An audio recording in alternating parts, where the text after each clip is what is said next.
So the topic today is a complicated one, and it's one that is gaining importance in business, in startups, in fundraising, and there are a lot of misconceptions about blockchain. But it's a very important enabling technology to understand, no matter what you're doing. Like, you just need to understand what blockchain is, especially in the creative industries where, we're kind of used to saying, oh, technology, blockchain, but there are ways that blockchain can really help your business and help your launch and help your funding and all of that. We have a very distinguished panel up here, and so what I'm going to do is ask the panel. We have some startups up here too. We're going to start with Matthew, who is a semi-finalist in the competition. So let's go down the line and introduce ourselves and say a little bit about your business and your relationship to blockchain. And by the way, this is my friend Gwen, and she's going to be lobbing some of the hardball questions for me. So let's roll. Matthew. So my name is Matthew Arnett. I'm from the Bahamas. I started back in 2012 with blockchain technology. Currently, our business is engaged in non-fungible tokens, which is an even more difficult topic to talk about. But essentially, it is creating a digital certificate that represents an underlying asset. And this underlying asset stays into some form of custodianship, and that creates a secure store of value. And then you go on to be able to trade that token. So imagine if you applied that token to the real estate industry, the art world, metals, any type of commodities, you would basically be able to create a more borderless, frictionless transaction mechanism for assets that need liquidity. So from my startup, we've already raised quite a bit of money, and we already have a lot of very big clients, and even our technologies already have 1 patent, and we have 4 more that are pending. So it's been an incredible ride for us, and that's me from the Bahamas. I'm sorry, I don't mean to interrupt here. Just so you guys know, this is such a complicated topic. We want this to be really interactive. So, and what you have to ask, your questions are far more important than anything we're going to say on this stage. So if you have a question during the presentations, just throw it out there. We're just going to keep it really casual. I'm sorry, Matthew, I didn't mean to interrupt. No problem. Hi, my name is Saifuddin Sepehr. I am the founder and CEO of MAKTAB. I'm from Afghanistan. So we struggled many systems in the country, so we decided to find a technology to solve most of them. Mostly in the government, when you want to process a document or get your certificate from the college or university, there are around 20 stamps and signatures on the certificates that at the end you can see your picture and the text right and that. So this is a very big challenge. So we started to solve these and find a technology that is trustable and people can't change or temper data in it. So we started in 2015 with MAKTAB, which is a blockchain-based e-learning and social platform in Afghanistan. We developed the first cryptocurrency in Afghanistan called Zamanat, and also MAKTAB cryptocurrency, because we don't have the ecosystem and basement of the online payment. So we developed the cryptocurrency to enable the online payment system in our startups and products that we are developing. Thank you. Cool stuff. My name is Jack, and I'm the founder of a company called ARYZE. ARYZE is creating what we call digital cash, and that's because sending money around is really complex unless it's in the form of cash. Because if I have a $100 bill in my hand, I can just pass it on to somebody, and it's private and it's fully backed by the Federal Reserve Bank, and it's free. It's free to transfer. But as soon as money becomes digital, it operates within a space that is somebody else's than yours. So Putting money into JP Morgan means that it's JP Morgan's money now, and you have an IOU that you can move around. Putting money into Nordea means it's Nordea's money now, and you have an IOU that you can move around. If the banks are open, if the banks do not default, if the banks like you, if the banks deem you worthy of earning money on you and whatnot. Working with digital money is really complex, and you need to get, just to accept card payments in a web shop, you need a payment service provider, a terminal.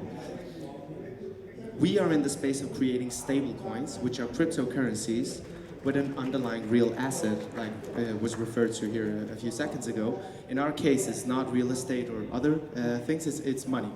So, and think e-dollar, e-krona, e-euro, e-whatnot, but the fact is that you own 100% of the underlying funds, which we do not keep in a range of banks, but we place in the central banks that issued them in the first place. So what you do get is a full representation of a digital dollar, but it's yours, and you can send it to somebody else for free.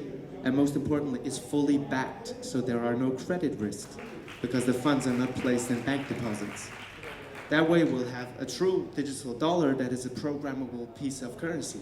So like Bitcoin is programmable money, now dollars can become programmable money. Yes. Well, thank you. Most exciting, I'm Anders, I'm from DLA Piper, the lawyer here. I was asked to come here actually because they said that you know Jack, and I do, I heard him before, he's very passionate, so we need someone quite boring to keep him down. So that's kind of my role here. My background with DLA Piper is working within capital markets, and because that's the first transactions we saw on blockchain, which of course cryptocurrency, so that's kind of the way into blockchain. Then again, asking here, what are we going to talk about? We're going to talk about blockchain and the regulation, and my answer as a lawyer is, well, the regulation depends what you use the blockchain for, because you can actually use it for almost everything you can imagine. So it's a very, very broad theme. I think for this particular and within the creative industry, of course, the most relevant would be to look into IP rights and similar. But I think we can dive into that later. Thank you. Hi, I'm Nancy Smith. I'm the other boring person here. I'm also a lawyer. And an artist, yes. I'm the attorney for CBC and don't have a lot of background in Bitcoin cryptocurrency. I do have a background in litigation representing franchise systems, entrepreneurs in the Middle East as well as in the United States. I'm based in New York. So I'm more of a generalist, and maybe you could talk about potential legal issues that arise when we're talking about cryptocurrency. So myself, as Amy introduced myself, my name is Gwen, and I've spent the last 13 years in media and technology. So I mostly do investments in early stage startups. My involvement in blockchain is that I first mined Bitcoin in 2010. But I'm not rich. Because I mined it, so back in 2010, if you all remember, Bitcoin, a white paper was written in 2008. 2009 was really just starting out, getting like more interest from the developer community. 2010, I discovered it. I was like, this is how money should be transferred in the world. So back then in 2010, I could use my laptop to mine, and that's what I did, essentially. But I had water damage on my laptop, and I was using my laptop in the bathtub, and I damaged my laptop, so I lost everything. I don't know how much I lost, but anyway, so that's my personal experience. Can I buy your hard drive? No, I tried, but yeah, no. Throw money at it. But also the other more interesting thing is that about 2 years ago, so I left Mashable. I was spearheaded Mashable, also the Asia Pacific, because that's the other media component which I'm interested in and talk about regarding creativity and blockchain. But I also tried to start another company using blockchain to do health identity management. So on my side, I've worn several hats. So I have many questions to ask all of you right now, especially because you're startups here, using blockchain as an infrastructure to enable many things as a platform.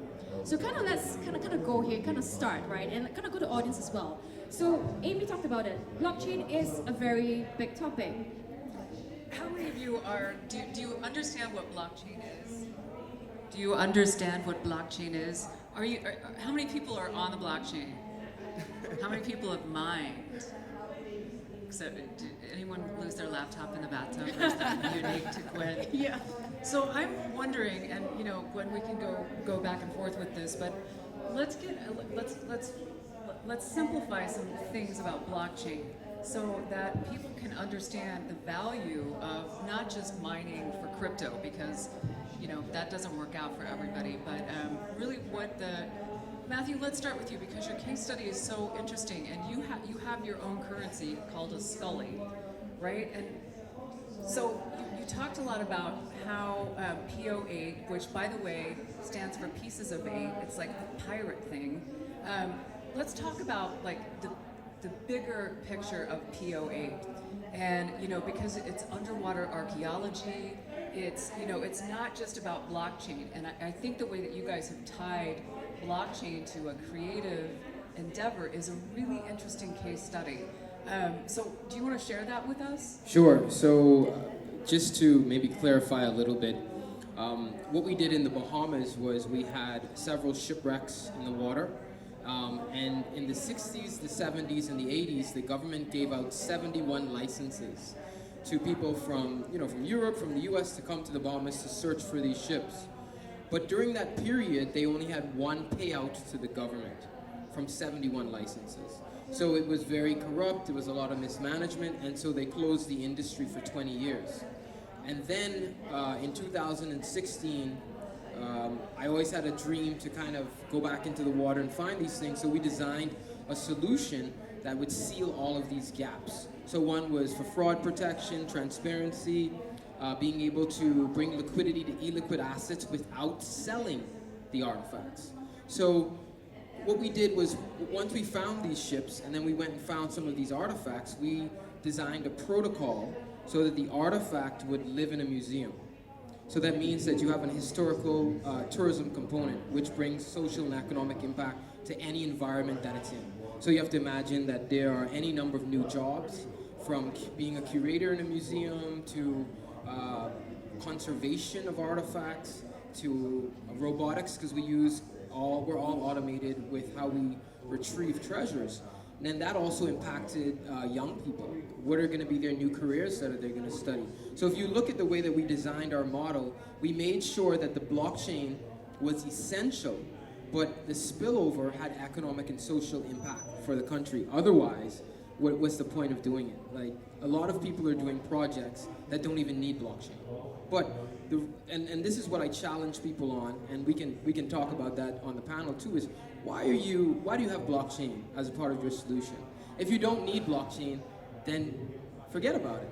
So people now are using blockchain as maybe like hot sauce, they're trying to spice up their food, make it more appealing, more sexy, so they can raise money.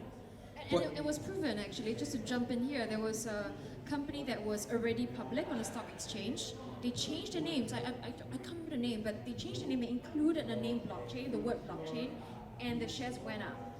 Like, really. So now add all buzzwords and then you can increase your share price. Correct. So there's a lot of manipulation of investors, and then this is why blockchain gets a bad rap, because you have people out there that do scams, that do take advantage of people that want to invest money. But essentially, what our project did was, we would not be able to monetize artifacts because we don't believe in selling the physical artifact. We can't. We have to leave it in the museum. So we created a non-fungible token that represented the intrinsic value of the artifact. So that means that if the artifact is worth $10,000, you have a non-fungible token that is unique, and non-fungible means it's not like Bitcoin, it's not like stable currency. Stable currencies are all fungible. So if I have one Bitcoin, I can give you my Bitcoin because we're both worth the same amount. We can swap it. But non-fungible means that the underlying asset is different. So you can't swap these two things. And if you keep it into custodianship, then it's a secure store of value. So you now can transact in the digital world, which I mentioned this morning is currently worth about $300 billion and will only continue to grow. You can transact these secure stores of value to do any number of services that you want.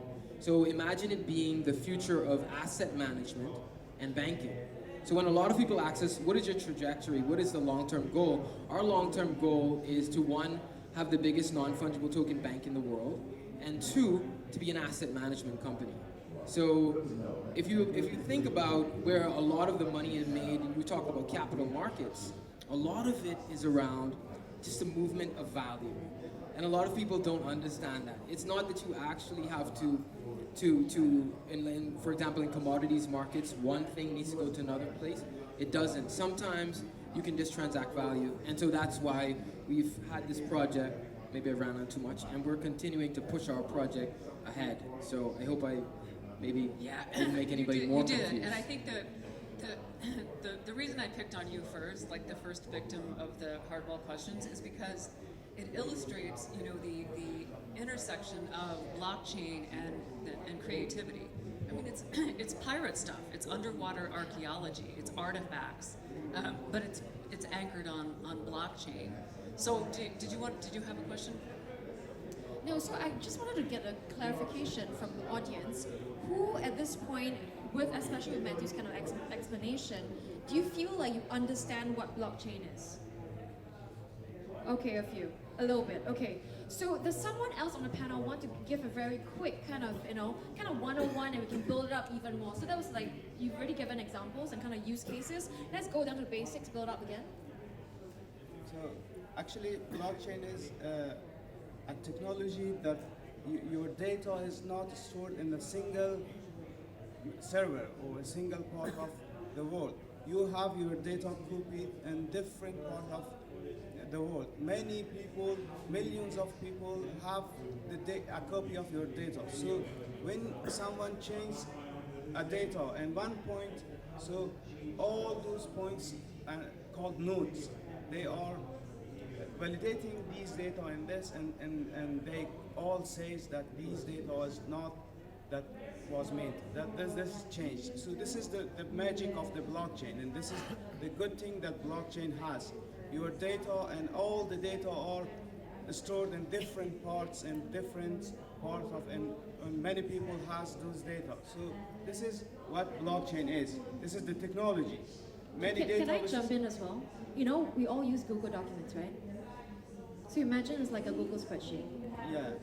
So this is also technology. This is a simple database, but has many copies everywhere. So this is the trusted technology because of this.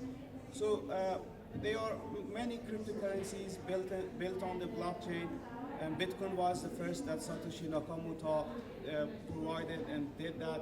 And this is an amazing technology. I bought it. I lost money in Bitcoin, but I love it still because I hate banks and fiat currencies. So we are volatile. So one day Bitcoin is 2,000 and one day is 19,000. So this is very volatile and this is very soon. So we need very amazing technologies and amazing solutions behind those cryptocurrencies that you have. And there are of course many scams that want to take your money and use them. Thank you. Okay, Jack, hang on. Do we have any questions? Or you want to wait and hear more and then ask some questions? Are you going to ask some questions? Okay. All right, Jack, take it away. I'll try not to repeat some of the stuff that has been said because it was very well put. One way that I like to explain the importance of blockchain is called consensus. That is the nodes, the validators agreeing on something, right? If there are some people here who speak Danish, maybe you know the Danish word for deed. It's called skød. So when you have the deed to a property, it's called a skød. That comes from a tradition where, imagine in the not prehistoric days, but not too long ago, transferring property of a house was not an easy task. There was no paperwork, there was no digital ecosystem. So what they did, you met in the village with the people in the villages, and then you had some dirt from your ground that you threw on the skød, which means lap, on the person you were transferring the deed to. And the other people in the circle saw that, say, hey, I saw that too. So if there is a disagreement, you just ask the people who were there. And if the majority of the people there agrees that this is Bob's house now, then it is Bob's house now. And that is the concept behind this consensus, this network of validators that whom all agree on the same data. So in an Excel spreadsheet, great point. So if I and my team, we have a shared Excel sheet, we can all edit that and we see what happens almost real time. So that effect is known to us, but what in reality happens is that we tell Google and then Google tells the spreadsheet to all of us. So it is not only a communication between the three parties involved, it is a communication with one party, Google. And that party has many clients. And that is the point of having a non-central point of failure like you referred to. So you don't have one entity, whether that entity is a geographic server location or a legal partner. You do not have just one entity who controls the network. You maybe have, let's say, 20 parties who all control a part of the network. So what ARYZE is building is something we call a network of trust. So it is not a blockchain like Bitcoin or Ethereum where everybody can join in. It is a network of trusted validators, NGOs, law firms, global law firms.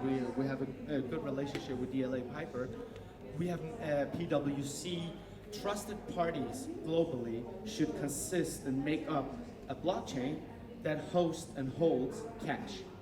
Now, Ethereum blockchain can host all kinds of digital assets, and your system can hold and host a bunch of digital assets, but the Danish krona cannot function, for example, in servers placed around Asia.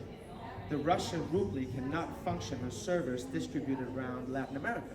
So for enterprise level blockchain solutions, they use what is called permission system rather than public systems. But that's in the details, in the nuances. The point is still, it is a distribution of validators, of partners. Whether you distribute it with tens of thousands of IoT devices with one technology, or 12 partners, or 20 partners, like with the new Facebook Libra project or some of the banking projects. These are all blockchain use cases used in different ways. The blockchain is just a database. But imagine the blockchain as something that can go into anything that uses a database today and kind of enforce a grassroots movement from within. Today, current solutions operate in siloed systems, but entering these systems and disrupting them from within, you can optimize with speed and security and reliance. The Bitcoin network is more powerful today than all of the world's supercomputers combined. So what you get in these blockchain networks is access to phenomenal amounts of security. And you can implement that into what if Tiuli wants to make a Tiuli token or something like that. You get access to working with security and data that before only operated on mainframes and Visa networks and heavy legacy systems. That's been lifted. Everybody can play around with it now, and that's why we've also seen a lot of scams. You don't have to ask anyone to start playing and making a Jack coin, but you have to, if you promise $1 value behind this Jack coin, you need somebody like him to tell you that's true. We've seen it. Or else it's just a promise. And that's why we have hundreds of cryptocurrencies that just go up and down. Why don't we go to the lawyer section? Do you agree? So I do have It's the boring stuff. But yeah, so I mean, no, Jack kind of talked about the different use cases, right? And also, Anas, earlier you mentioned, for example, like content is one direct application, obvious application of blockchain. So like kind of give us a kind of a talk theory now. What are the obvious and non-obvious applications of blockchain that you see really excite you? Well, I think there's basically everything they said was correct and very, very technical. So I like to just say blockchain is basically just a very, very secure database. So everything you could imagine putting into a database, it could be deeds, it could be a land register, but it could also be IP rights. And everything that we like to keep in a ledger. In the old days, someone needed to validate it. We needed a public authority or something. This is basically just a system that can act as a validator of the actual database. So basically everything you could like think about storage and preserve, it can be used for. IP rights being the obvious thing when you talk about creativity. It would be easier to register your claim. It would be easier to see who actually came first with this invention. And you can also afterwards track who uses this. You have access to this information that prints the blockchain of the IP rights. And IP rights here in the broadest possible sense of the terms. It could also be entitled to songs, whatever you invent. So that's a very obvious use case. It will require some development, massive development, and a big system to support it to work, but it could be done. On the challenging, I think there's two challenges I like to think about. One is the technical part, because here they will probably tell me I misunderstood something on the technical part, but this system is very, very secure, but the security is depending on a lot of nodes, a lot of data power basically. So you need massive amounts of data power to have this work. That is a limitation of the system. You can scale down the data power to get it more usable, but then you also scale down some of the security. From the legal... It's somewhat correct. Somewhat. 50-50. Yeah. You can correct me in a minute. Then what I would just like, from a legal perspective, what is really interesting, blockchain is also what we call smart contracts, because it actually self-executes some decisions. When A happens, then the consequence is B. That is, from a legal perspective, and actually in most supply chain companies, a very, very interesting concept. If you can have a contract, again, going back to the deed, it could be that Jack wants to sell his property, he put it into the blockchain. As soon as I accept, say, I want to buy this blockchain, then a lot of events will trigger by itself. Money will be taken from my account and be transferred to Jack. I will receive the deed. The municipality gets notice now, Jack doesn't live here, now Anders lives here. That could be very, very attractive and very, very efficient system in a lot of ways. And the bigger supply chain company you have, the bigger advantage. However, from a legal perspective, any contract or any agreement is based on a very, very basic rule that I give an offer to someone else needs to give an acceptance of that offer. And in most countries, we like to interpret such agreements by saying, what was actually the meeting of the minds, what was the agreement they intended to enter into. Now, if we have smart contracts that execute by themselves, the obvious challenge would be, what did they actually agree on? Who accepted what and when?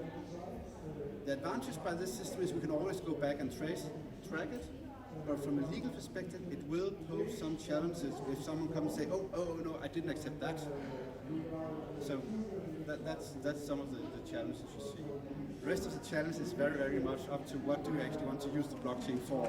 Because each area of application has their own challenges, IP rights, capital markets, other kind of assets you put into it, commodities, which is an obvious use case as well.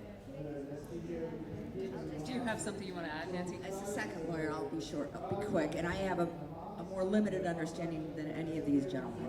But to add especially to what you said, the question around if there's a dispute between a transaction is very interesting to me, because as you know, the user identity is essentially anonymous. It's it's a long string of digits.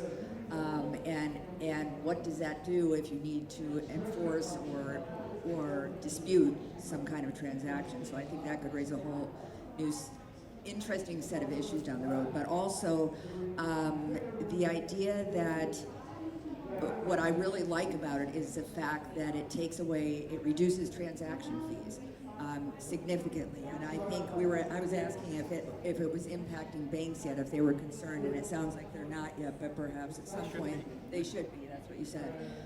Because instead of having to rely on the bank, you have to put your money in a savings account or a checking account and get their own pay, and they control your money. You request that you make a payment, you write a check, and they allow it to go through. That's essentially gone. You will have your own access. You have a transaction with a second party, and that transaction is recorded by thousands of, I don't know if the word is computers, but there's so many different pieces. Are they servers or computers that record that? That's the safekeeping. That's the record you have. So even if half of those go away, that transaction is still recorded in a lot of places. So I like it because we were talking about payment transactions when you want to send wires or wire transfers in third world countries in the Middle East, things like that. Transaction costs go away, timing goes away. It can be a much speedier transaction. So those are some of the basic things that I think of, not to the depths of what they're talking about. What do you think, and this is, raise your hand if you have a response to this, but what do you think are the major misconceptions about blockchain? Actually, I think the biggest misconception is most time, and of course everybody here knows a lot of blockchain, but most time if you go out somewhere and you mention blockchain, then people say Bitcoin. And that's actually, I think also for this discussion, you can also see kind of our focus is very much focused on the token being a currency. I think that some of the Jack's project is really, really exciting, but actually what excites me perhaps even more is all the other applications you can use blockchain for. Because there's a huge potential also outside the crypto version or the digital versions of currencies. It's just one basic, very, very important but minor part of where you can actually apply this. So I think what we will see in the coming years is that people, like the two gentlemen over here, they discover and develop a lot of additional things that are outside the actual cryptocurrency, but just crypto something else or blockchain. Can I add one thing? Yeah. Wait, hold on. My name is Catherine Frisimo. I'm from Sweden. What I've been thinking about in regards to blockchain, using it in other settings, as you were mentioning, is that what about the tax authorities? The tax authorities have to enforce the taxation depending on whatever the underlying asset is. Let me give you an example. If I buy gasoline and put it in my truck and drive, it is one thing. If I purchase gallons of gasoline and I never receive it, but I purchase large quantities of gasoline that I plan on reselling to shipping companies, then it is a different asset. I purchased gasoline for a different purpose than driving my truck. Same with gold. If I'm a jeweler and I purchase gold with the intent of making jewelry, that is one usage of gold. But if I purchase bricks and bricks of gold, it is with a different intent. It goes back to what you said. Whether if a contract or a legal something is defined in runestone or in Sanskrit or in a blockchain, it is still a legal tender. So, of course, taxation still has to be enforced. But blockchain equals taxation is a weird kind of angle, because Bitcoin is one thing, gold is one thing, digital cash like e-krona is something else, right? And all of these has to be taxed in a different way, like with cash in your hand. If I have cash in my hand, it is still a legal tender. It is still issued as a legal document. It still has to, in some cases, be taxed, but it is not enforced directly like in the source code of the paper. And that's the challenge if we had, let's say, a government-issued e-krona. We could have location-based VAT, like if it's more expensive to live and drive somewhere than somewhere else. Or we could have automated, programmable SU money, so your government aid for going to school cannot be spent in a bar, only for books.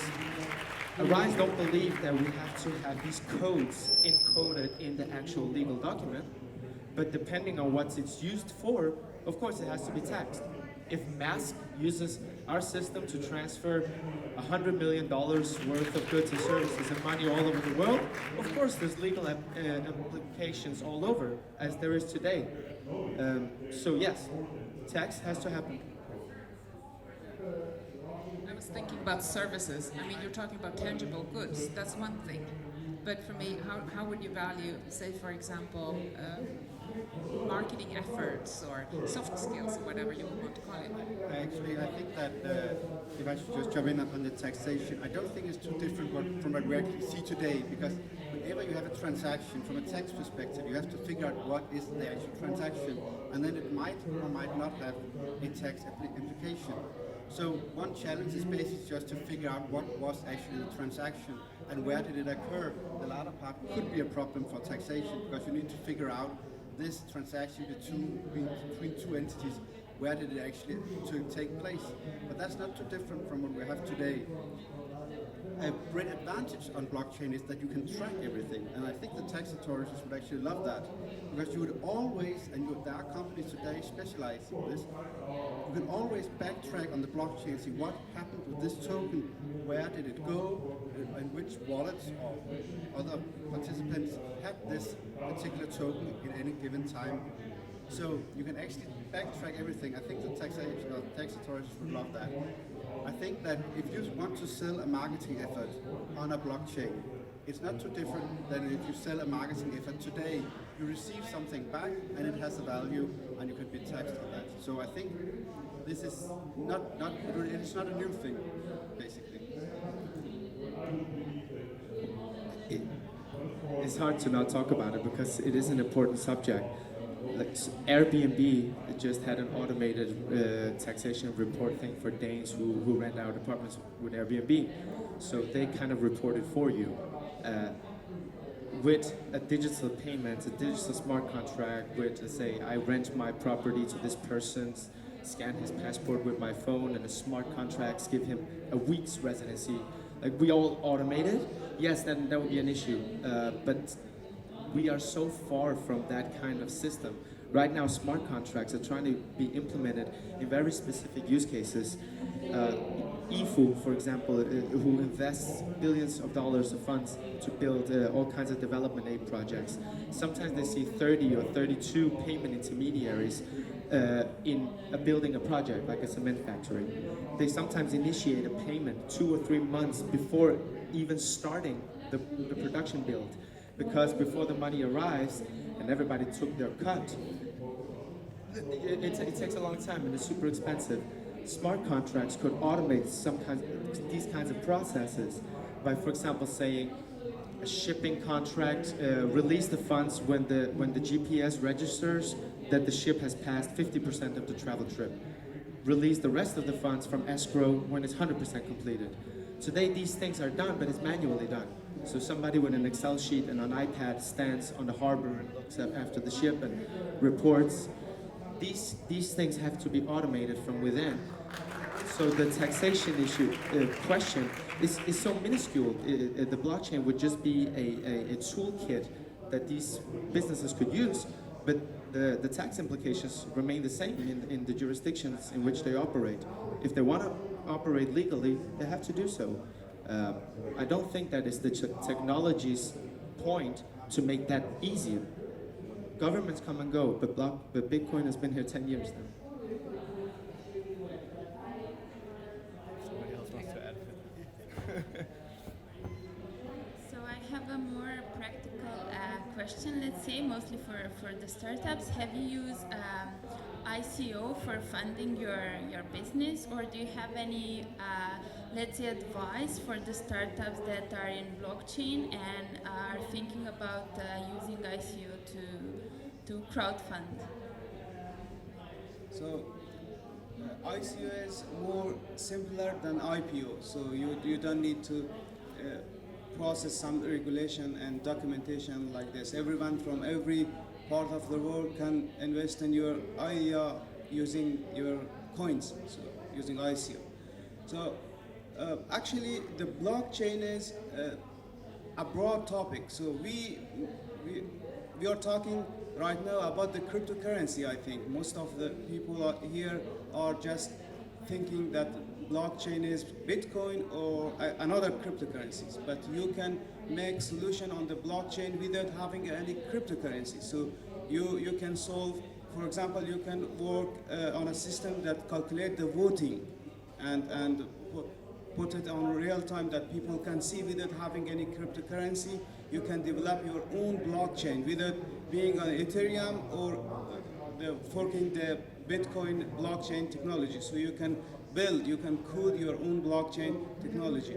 I think startups can solve many problems. Like we solved our payment system on the blockchain technology by developing our own cryptocurrency, and we didn't have any ICO, so we using different type of systems in our country to sell those coins to user wallets, and then they can use it. So Saifuddin, how do you fund the development of your products?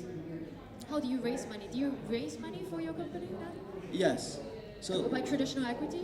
yes. So there are some investors and co-founders that put a capital to develop the system, but you can also do your cryptocurrency, but based on the idea and the solution. Maybe there are not interested people around the world that want to invest in your solution. So we did it and the local and the own countries, so people can come and buy those cryptocurrency in tokens and use it in their wallets. And Matthew, did you do any ICO?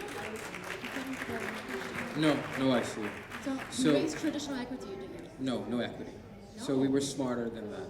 Ah, So tell us. we raised $15 million without equity. And the way we did that was we had a cryptocurrency, but we believed in the technology enough of what we were creating, which were these non-fungible tokens that really had nothing to do with the cryptocurrency.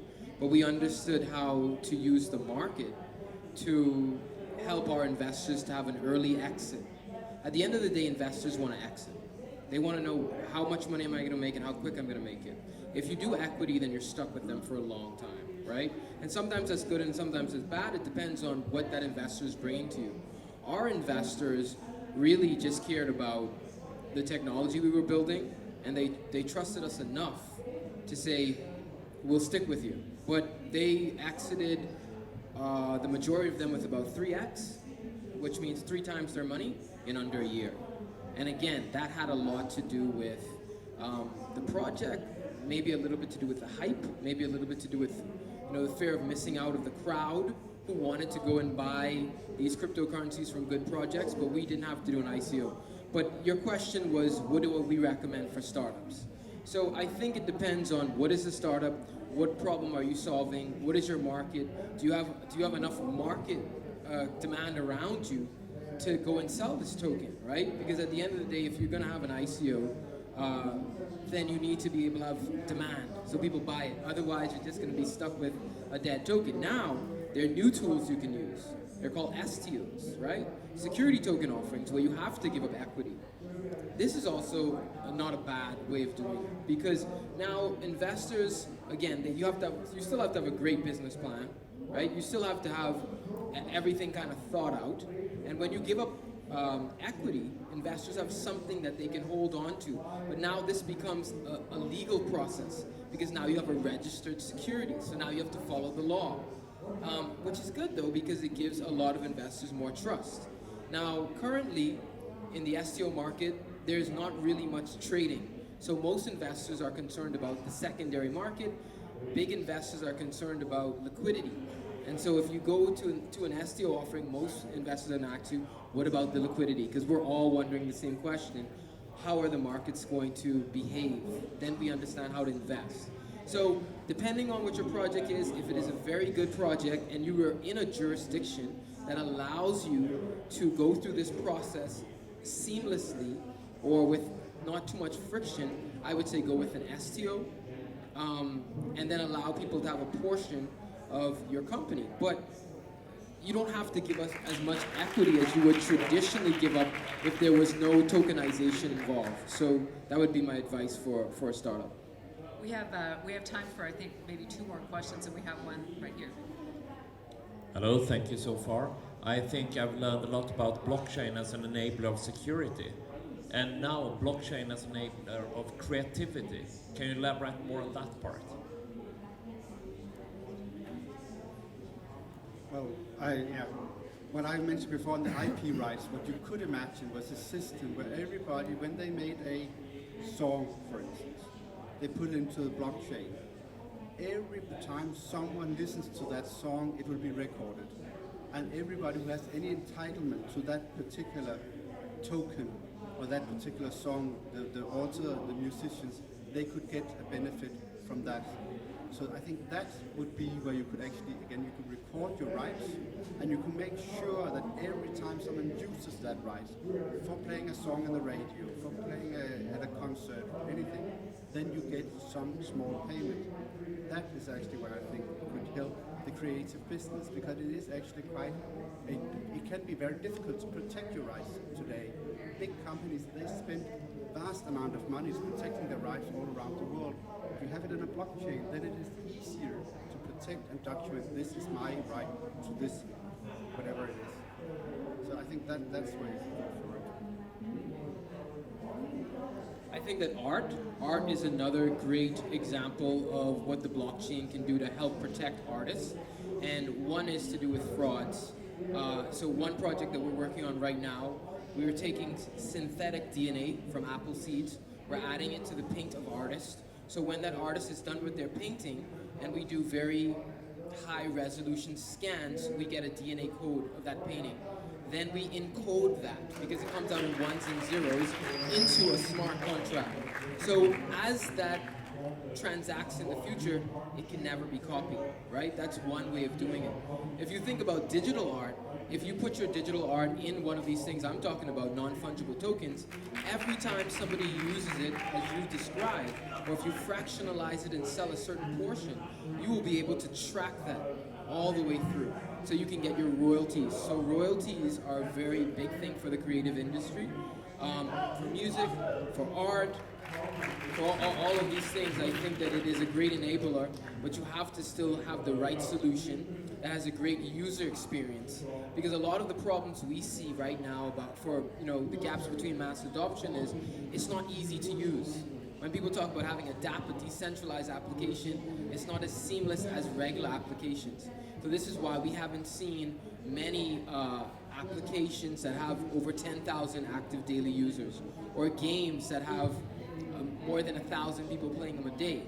So that's still one of the biggest problems for us, is being able to close these gaps so people don't even understand that they're on a decentralized app.